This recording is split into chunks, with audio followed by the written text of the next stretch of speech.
right, Invincible season 3, episode 7. We are one episode away from the finale, and this episode did not disappoint. No, this was a very good one. Very good episode.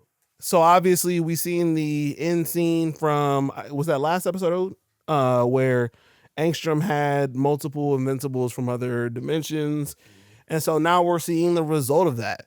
All of these Invincibles have descended on our universe. Is anybody else getting annoyed with the way they handle deaths in Invincible? There's a part of me that it feels very comic booky, but at the same time, it's starting to feel like death doesn't have a weight in Invincible Land or Invincible Universe. Mm-hmm. I mean, it's starting to get that way with a lot of people. You know, with Angstrom, Okay. I don't really know if Rex is all the way on. I'm going to be sort of disappointed if he's not, which feels weird because Well, I want him to still be on the show, but at the same but he time, sacrificed himself, and the weight of that so sacrifice. yeah, and it's same thing with Mark, right? Like this whole season, the I guess the propelling factor for him is how he handled the Angstrom thing, Mm-hmm. right? The fact that he snapped and killed him, which made him turn into this grandstandy, moral finger wagging bit of a character. And now that that's not there, now that he actually didn't do it, like how does he react to it? Like, right? I don't know. It's been this weird kind of dynamic with him trying to wrestle with the fact that he snapped and killed Angstrom. So that sits him to, this the complete opposite end on his moral spectrum, right? He's trying to be as squeaky clean as possible. Mm-hmm. Does he have an adverse effect to that? Does he shoot back towards the other way, or does he just kind of find his happy medium? Finding the happy medium feels wrong to me. It should. It feels wrong because, like, so now that you actually didn't kill him, now everything goes back to normal.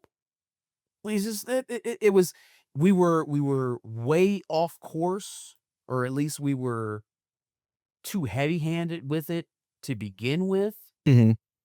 And then finding the middle because he didn't kill Angstrom feels like we didn't course correct the other way, which feels like more natural Sure. aspect, which I guess we could. Mm-hmm. You could get that if Mark just straight up starts murking everybody. Yeah. That's a possibility, but it also feels unlikely from where we are right now.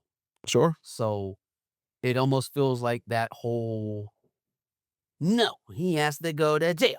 No, I'm not going to do that. Cecil's wrong. He's trying to kill me. Blah, blah, blah. Like, almost didn't need to happen. It was almost like a little bit of a waste. It was just kind of annoying for the sake of being annoying. A little bit. Yeah, I can see that. I feel like we had the correct reasoning there. Along with, I guess, our Invincibles, are not understanding of some of his morality and the things that he's thinking. One thing that was a little confusing for me was the rationality behind why some of the other Invincibles came to this universe to destroy everything. Like, one of them really missed Mark's mom, and so they came to this one to take this one to be his mom. But it's like, why would you destroy the entire world if you're not actually all bad like some of these other ones are? They could have spent a little bit more time explaining how Angstrom went about bringing in all those other Invincibles, how he went about convincing them. They could have spent a little bit more time on that, right? Like, obviously, well, first of all, where did he find these engineers? That could have been explained too. Like, where did these guys come from? Do you not think that that's going to be maybe a little bit more explained, maybe in the future, since what happened in this episode? Well, maybe we'll get another flashback, but or flash forward. I mean, well, they would probably explain it through giving you more of who they are, because now they're Angstrom's boss, I guess, if you will, or they're at least holding him his life hostage. Yeah, we also didn't see any of the promises that he made either that made them turn on him. No, we didn't. That was kind of unexplained. Yeah. But I was glad they didn't kill him though. Okay, Yeah. kill him. Also, did it feel like he got weaker?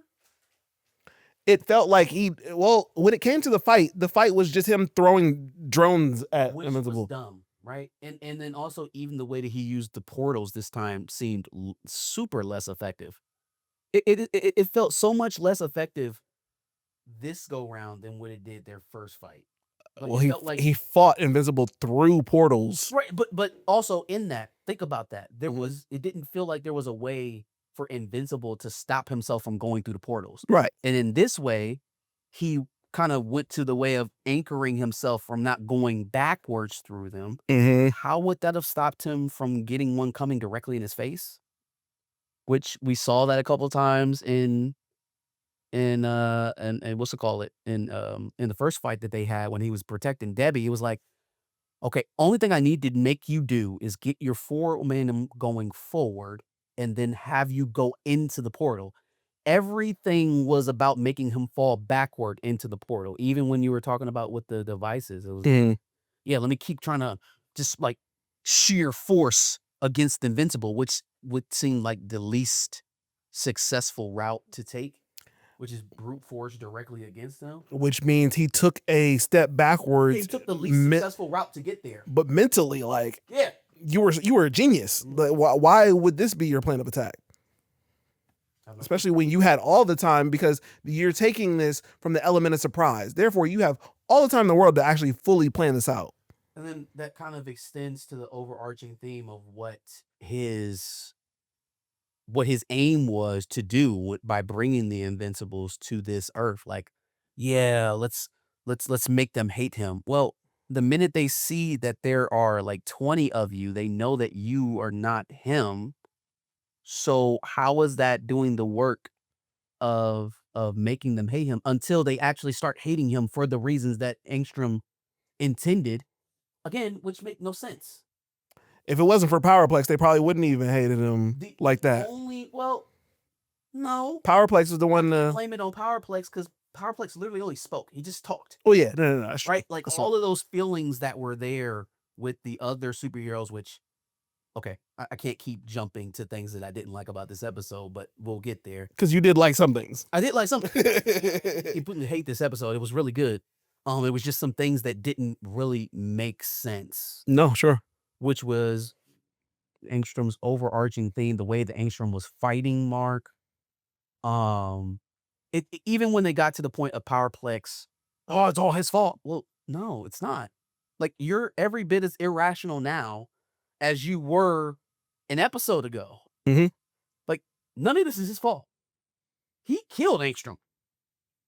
In his mind, like he killed Angstrom.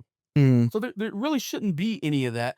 And then the fact that there are all these different versions of him there, he's fighting them. He's literally saving all of your lives. Like he didn't bring them here. He didn't make a mistake to keep them here. And he's at He's least not fighting them in a way that would keep him. Like he's doing everything he could. He's losing friends and family, fighting the other versions of himself. yeah. So like none of that made so the way that the heroes were looking at him at the end. I'm like, also all y'all dumb too. So all y'all stupid. I guess I see why I've never met any of the 90 superheroes that we saw in this episode before, because all y'all stupid. All y'all dumb.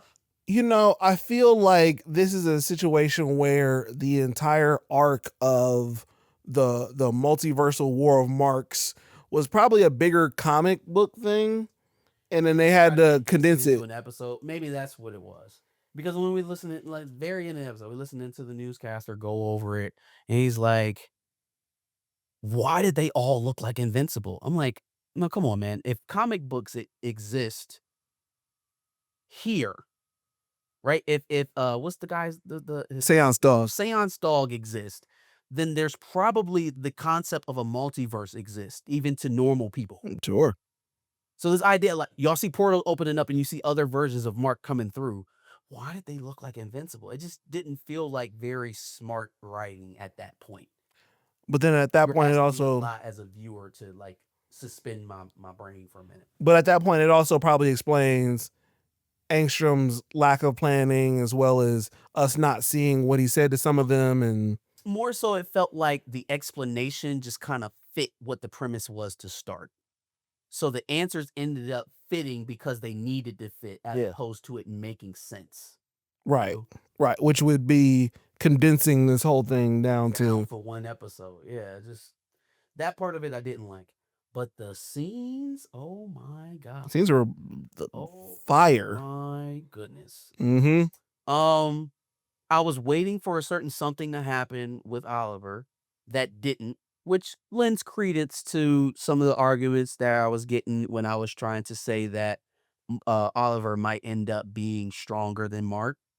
Well, when he was facing weaker versions of Mark, it seemed as though it lended credence to some of what the audience was saying, or the squad homies were saying that Mark was holding back. He wasn't going as fast. He was letting, Oliver get off on him. Mm-hmm. And, it seems to be at least a little bit of credence to that. I can fully get on with that because again, a lot of this shit just flat out didn't make sense. Right. So that could just be the common theme that applies here too. Yeah. But in any case, when he was fighting the weaker versions of Mark, he couldn't hold his own. Like he was getting his ass kicked. Mm-hmm. He almost took an L. I still think that the trajectory of where Oliver is at, whether or not it lasts, is going to be a question, but will exceed Mark for a brief period of time because of how he's been able to clear those benchmarks a lot faster. Yeah. Mark. Yeah. Yeah. I just didn't. Again, he's facing weaker versions of Mark. He should be able to contend. Absolutely. Okay, so Mark is obviously very upset that, Eve is in, the hospital because she got injured by one of the marks. That was another thing. Shows you how. I guess maybe if I'm just kind of thinking it through now as I'm talking, they were trying to show you the difference in strength of Viltrumites versus the rest of the heroes, Mm-hmm.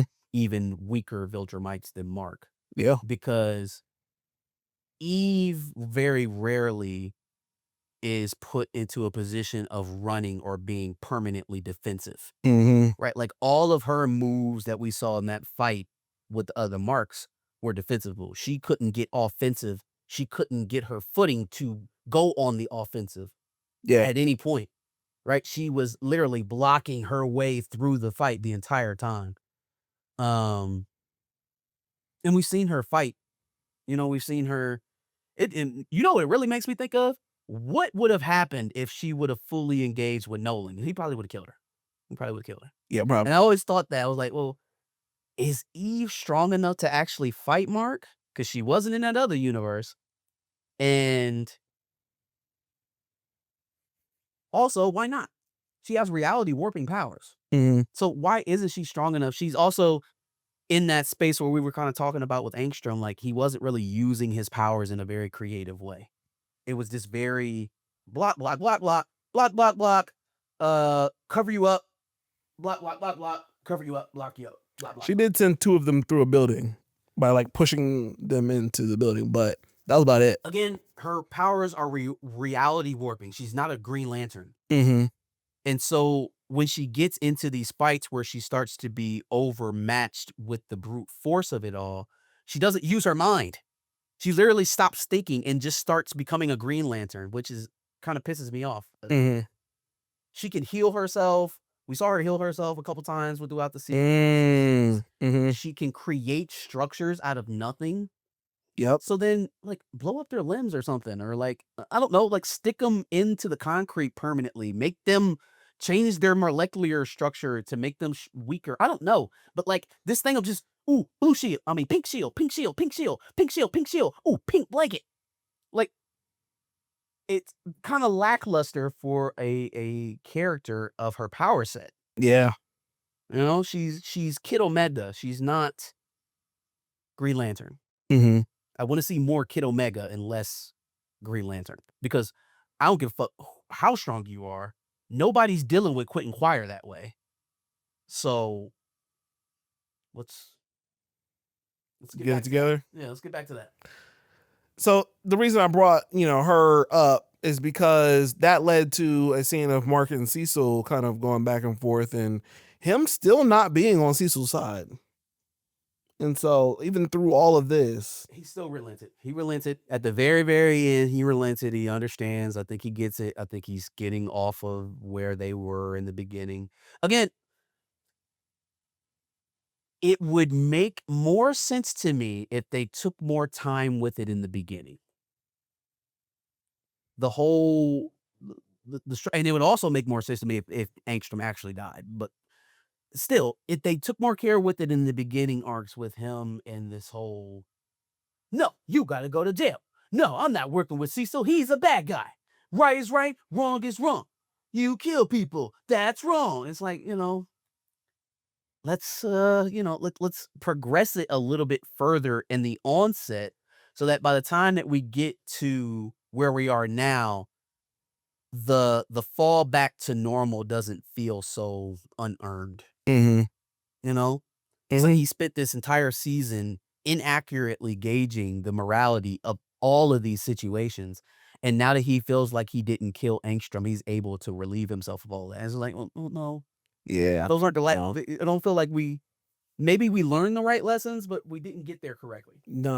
Like, we didn't get And that can mean something in some certain cases. Yeah. And then we already kind of mentioned it, but Rex sacrificed himself. Maybe. Yeah, yeah. Which one of the new Guardians, after the initial Guardians seems to get laid to waste, Mhm. which one of them actually died? None of them. Immortal is still alive, and How is Samson even alive? How was he alive? yeah, If Samson killed Immortal and dispatched with the red, well, I mean, he didn't really kill Shapesmith. Why did he kill Shapesmith? I don't know. Because death isn't real in Invincible. mm, yeah, Like, again, I'm gonna ask a question. Is it annoying anybody that nobody actually dies? He didn't kill Samson, he didn't kill Shapesmith, but he put Eve in a coma? yeah, yeah. It's just hard. It's a little hard, That's you know? fair. Okay, I think we covered pretty much everything else. The ending scene where the Viltrumite conquest comes down and basically says like, you're not ready for Viltrumite. We about to put this shit to the test. If Mark is who y'all say he is, we should see it against Conquest. Because okay. I wonder where exactly he lines up on the power list. Is he stronger than Anissa but weaker than Thrag? Is he weaker than Anissa and Thrag, which would give Mark the pick me up that he actually needs? Mm-hmm. Or is he exactly what Anissa said he would be, like less relenting and ready to destroy everything around you, and not at all what you're prepared for? Which would be the worst time considering he just had to fight up multiple Earth just went versions of himself. like they're down a lot of people right now. Yeah. So if Mark can't handle this, shit's gonna get sticky real quick. Yep. Gonna get sticky real quick. But I think we know everything that has led in, the B story of Alan the Alien and, Nolan, that maybe they will probably make an appearance in all of this. One last thing before we get out of here. The way that they defeated Powerplex, are you kidding me? Yeah, crazy. So the entire last episode, it never crossed your mind. Even after Eve said, "I'm going to stop hitting you because I realize that makes you stronger." It never crossed your mind before that man murdered his wife and child to stop punching him and let him punch you? At no point before that moment did it come to you. Because I thought he was just going to have to rip the things out of his body and kill him. Mm-hmm. What I didn't anticipate was, okay, I'm just going to sit here and take the shots until he doesn't have any power more. And it only taking 2 shots to get there. So you could have... What was that entire last episode about, bro? Are they going too fast? Like, there are some logical things popping up this season that are bothering me. They're very clearly going too fast. At this point, I don't know. Well, the story's still good. I like it. Yeah. But there's things happening that are bothering me. They should have added, like you said before, they should have added some more of this to lead into when they were doing things that didn't really matter as much. Like, I'll give you one thing. The whole scene with that we didn't even talk about. A whole scene with Mark's ex and her new boyfriend.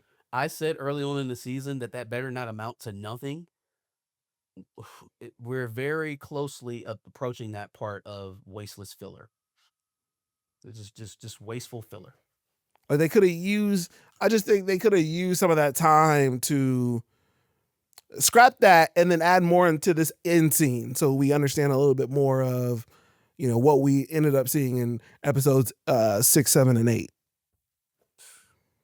Yeah, man. I feel like it's not as, in terms of the logic, how we get from point A to point B is not as tight as it has been Mm-hmm. in seasons prior. And I think that's because they're trying to do too much They're going so really quickly. going so quick. They're going very fast. Like I really think, and again, I think somebody in the comments before said that you guys didn't read the comments or read the comics. Absolutely not. We didn't. So therefore, I would have to assume that some of these things, some of these arcs, were multiple issue arcs at the very least. And also, maybe that's why it's more comfortable condensed for people, because They read the comics. They are taking the logical leaps that I'm unable to take Mm-hmm. because I haven't read the book. So maybe in a more, if they extrapolate it more, if they kind of draw it out, they've seen how it makes sense. Yes. And they aren't taking the necessary steps on TV to show you how it makes sense because a lot of people have already read the comic. That's fair. Maybe that's where it is. Well, but then I am trying to give some benefit of the doubt here, but some of these things is okay. But that doesn't mean that this episode wasn't entertaining. And like you said, the fight scenes were great. And, I liked what we had with this last episode, and I like where we're going with the next one. Sure. All right. Sure. Give us your thoughts on episode 7? Episode 7 of Invincible here. Put your comments in the prompt below. Like, share, subscribe as always. Come back next week for episode 8. Make sure you subscribe. Obviously, we like to do this every Monday at 10. Make sure you check out our playlist if you haven't seen some of the recaps. See what we talked about as far as other episodes previous to this one. Peace.